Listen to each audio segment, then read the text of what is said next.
Bonjour à toutes et à tous, je vous souhaite la bienvenue pour le visionnage de la nouvelle vidéo de ma chaîne YouTube et comme d'habitude, j'invite les nouvelles et nouveaux parmi vous à vous abonner à ma chaîne si ça n'a pas encore été fait, sans oublier le petit pouce bleu sous la vidéo à la fin de celle-ci si jamais elle vous a plu, ce qui, je vous l'assure, me rendrait très heureux. Ok, alors j'en profite en préambule de cette vidéo pour dire que cette vidéo est évidemment adressée aux débutantes et aux débutants. Donc les joueurs de club, les joueurs confirmés, vous pouvez bien sûr rester, mais je pense que je ne vous apprendrai strictement rien.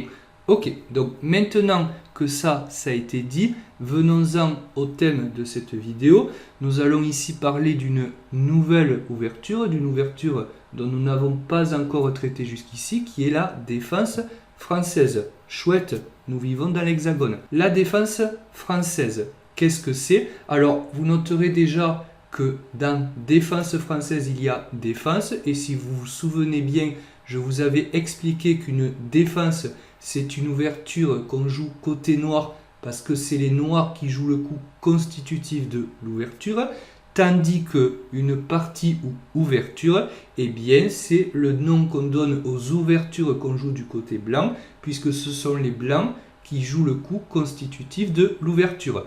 Par exemple, la partie ou ouverture espagnole dont nous avons déjà eu l'occasion de parler précédemment. Ok, donc les blancs vont commencer par le premier coup E4, le pion du roi, ce à quoi les noirs vont répondre le petit coup E6. Alors, avec une idée similaire au coup E5, c'est-à-dire que déjà, on voit qu'on peut sortir notre fou et notre dame. Donc ça, c'est une bonne nouvelle. Mais l'idée est relativement différente, puisqu'ici, on permet aux blancs de bâtir le fort duo de pions centraux avec D4, E4 et D4.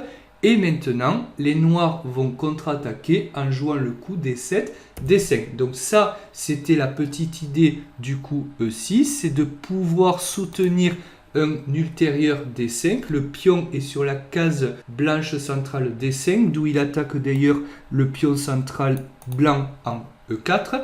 Et en cas de prise du pion, ça existe tout à fait, ça s'appelle la variante d'échange. Lorsqu'ils ne sont pas en train de jouer, les joueurs d'échecs ne se prennent pas la tête, sans mauvais jeu de mots. Et les noirs répondraient E prend D5, gardant ainsi leur pion au centre, contrôlant toujours la case blanche centrale E4. Et donc ça irait tout à fait pour eux. Mais ici, ce n'est pas ce que nous allons voir.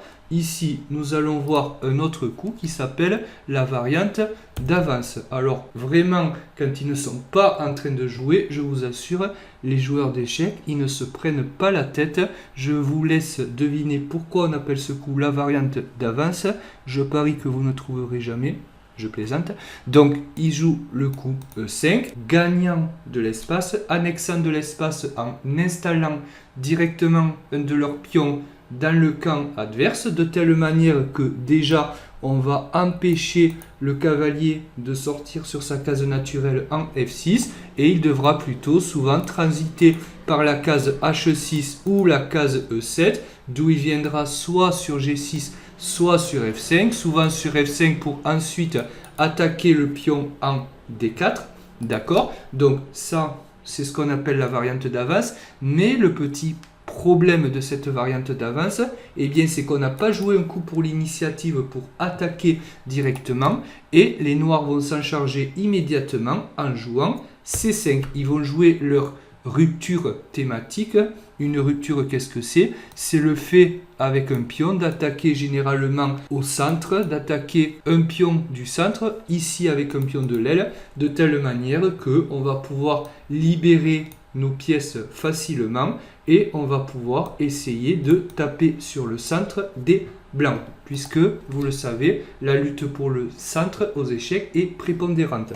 Ok, donc les blancs, maintenant, ils pourraient jouer le coup D prend C5, qui est tout à fait jouable, mais pas réputé très bon pour une raison simple, c'est qu'après, par exemple, cavalier D7, ou même la prise immédiate du pion ici, eh bien, le centre des blancs s'en retrouve affaibli. Ce pion qu'on a en plus en C5, généralement, on ne va pas réussir à le garder, ou en tout cas pas dans de bonnes conditions, raison pour laquelle on va souvent le rendre. Après quoi, E5 sera affaibli, puisque plus protégé par le pion blanc en D4.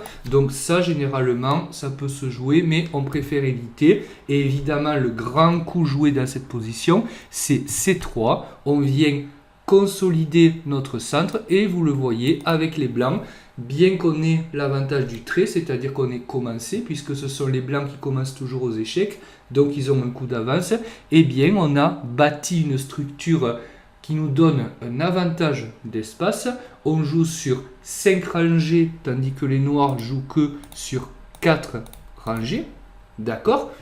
Mais en revanche, les blancs sont défensifs, tandis que les noirs vont essayer d'attaquer et de casser le centre des blancs. Comme vous le savez, aux échecs, on a les avantages, mais ça ne va jamais sans inconvénients. En tout cas, c'est très rare. Ok, donc ici, le coup C3 pour consolider le pion D4. Et si vous avez bien suivi, eh bien les noirs, qu'est-ce qu'ils vont faire? Ils vont continuer dans leur stratégie d'attaque centrale et ils vont jouer cavalier C6, attaquant une fois de plus le pion D4 à l'aide du pion C5. Donc pour l'instant, ça va, ce pion est défendu 2 fois, donc aucun problème pour les blancs, mais il faut faire attention et rester vigilant.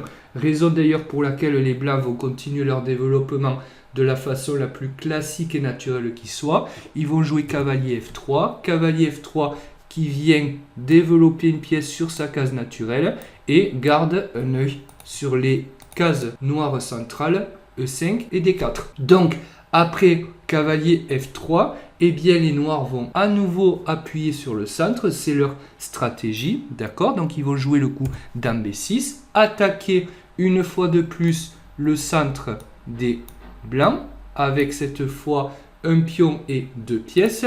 Les blancs le protègent, ce centre 3 fois également, donc pour l'instant tout va bien, mais souvent, comme je l'ai dit, les noirs vont jouer cavalier E7 ou cavalier H6 avec la même idée de venir en F5 et de F5 venir taper une fois de plus sur D4.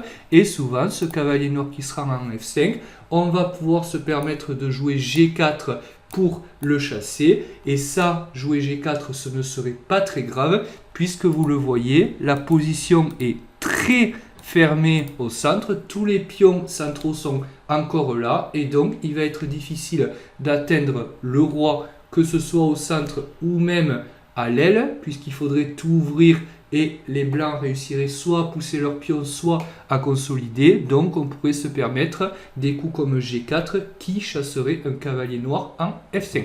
Ok, donc maintenant les blancs vont jouer un coup tout à fait correct, quoique ce ne soit pas le coup le plus joué ici. Alors ils vont jouer le coup fou D3 qui va introduire le gambit Milner-Barry. Alors pour l'explication, un gambit c'est le fait de jouer une ouverture où on laisse un pion ou deux, voire même une pièce à l'adversaire. Alors une pièce c'est très rare, mais vous avez par exemple un gambit qui s'appelle le gambit Halloween, qui laisse une pièce. Encore que ce n'est pas tout à fait vrai puisqu'on le fait contre quelques pions. Mais l'idée d'un gambit, c'est quoi? C'est de donner du matériel dans l'ouverture avec pour compensation l'activité des pièces. C'est-à-dire que nous, on est en retard matériel, mais comme on manque de matériel, eh bien, on va chercher à ouvrir des lignes et à faire jouer l'activité pour nos pièces de telle manière de compenser ce qu'on a à moins et essayer d'attaquer le plus rapidement possible. C'est ça un gambit.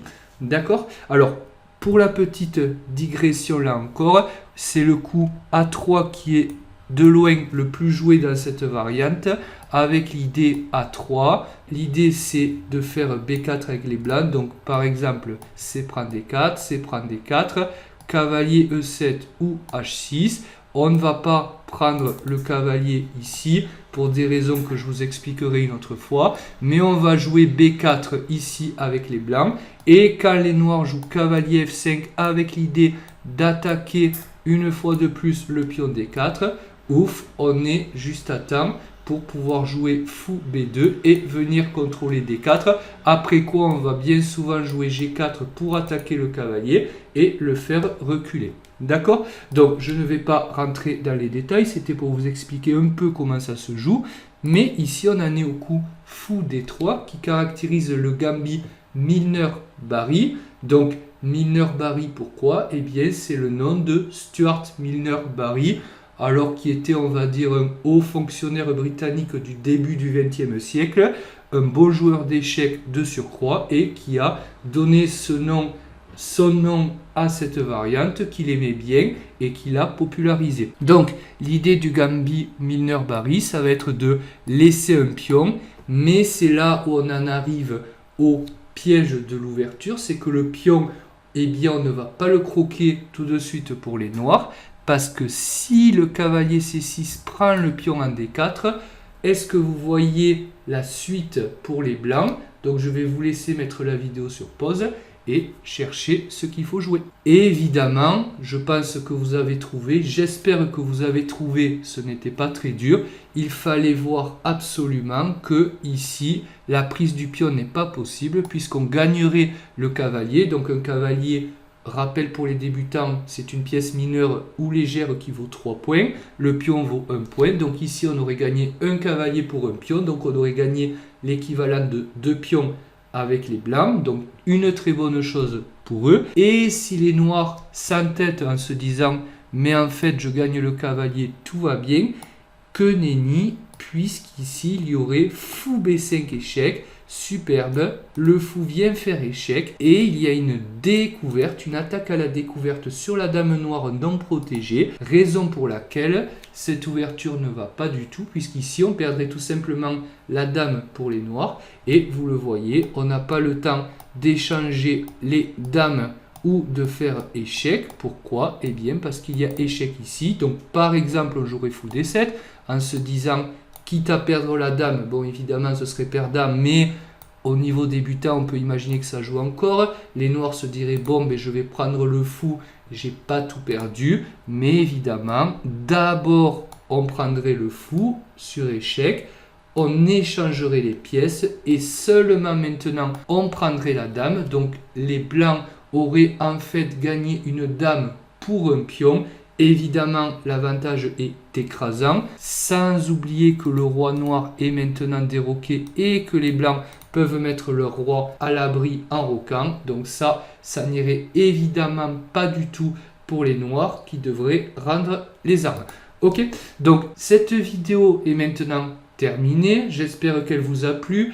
Je ne suis pas rentré dans tous les détails volontairement parce que ce n'était pas un cours sur une ouverture, mais bien sur un piège d'ouverture. Donc j'espère que ça vous a plu. J'approfondirai toutes les ouvertures qu'on a déjà vues dans d'autres vidéos évidemment ou dans des parties commentées de grands joueurs. Je vous remercie pour votre fidélité. N'hésitez pas à vous abonner à ma chaîne. Likez cette vidéo s'il vous plaît, ça fait monter les algorithmes, donc la visibilité de cette chaîne. Et moi je vous dis à très bientôt pour une nouvelle vidéo.